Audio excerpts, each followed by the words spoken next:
guys, Alan Sarge back again.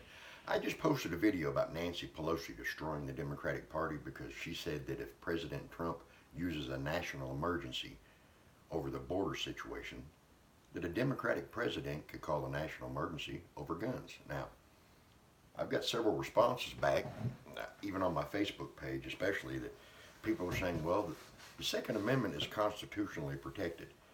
And yes, it is. It is. The right to bear arms is constitutionally protected.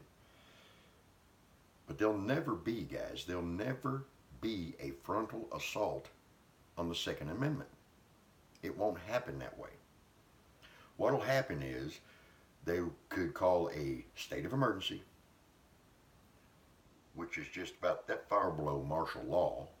If you remember Katrina, when they were gathering guns at Katrina, guys, they did it. Martial law. But what they'll do is state of emergency, they'll go through their steps. They won't necessarily come after guns. What they'll do is they'll enact laws, regulations, rules on selling guns, taxing guns, ammunition. Guys, that's already started. Taxing ammunition. You go somewhere like Illinois, you have to have a card to even buy ammunition right now. Those are the things that they'll use to come after the Second Amendment.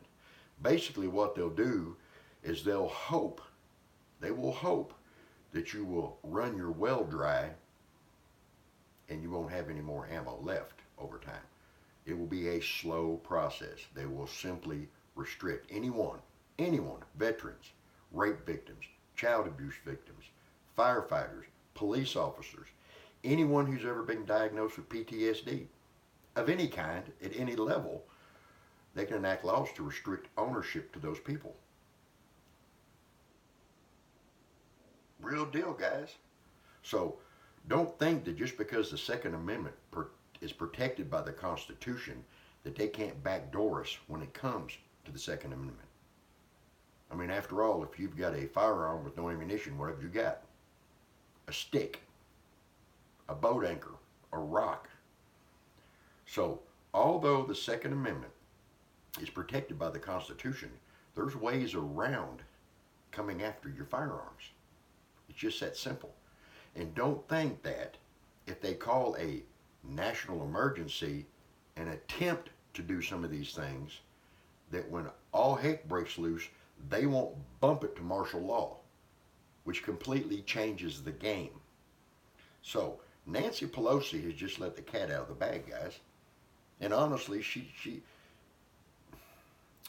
broadcast it by saying it, but if you look around you, it's already happening. Like I said, taxes on ammunition, regulations on accessories for firearms, those things are already being done.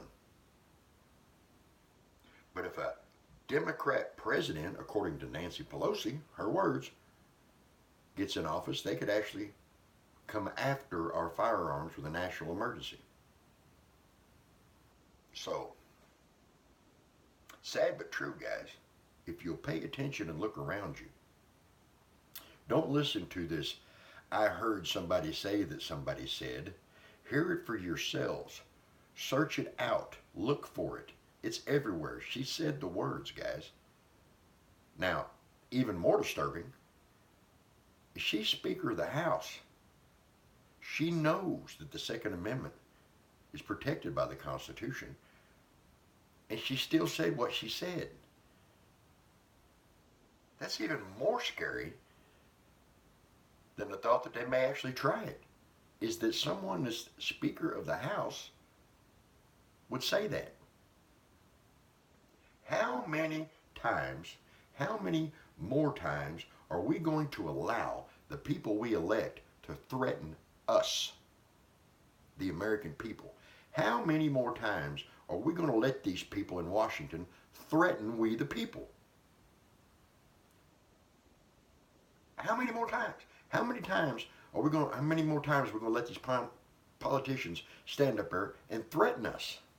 That's all that is a threat to scare us. Really? Really? Do you think we're scared? We're not scared, Nancy. We're not scared. We're prepared. That's just my opinion. You can take it with a grain of salt. This is Hal and Sarge. I'm out.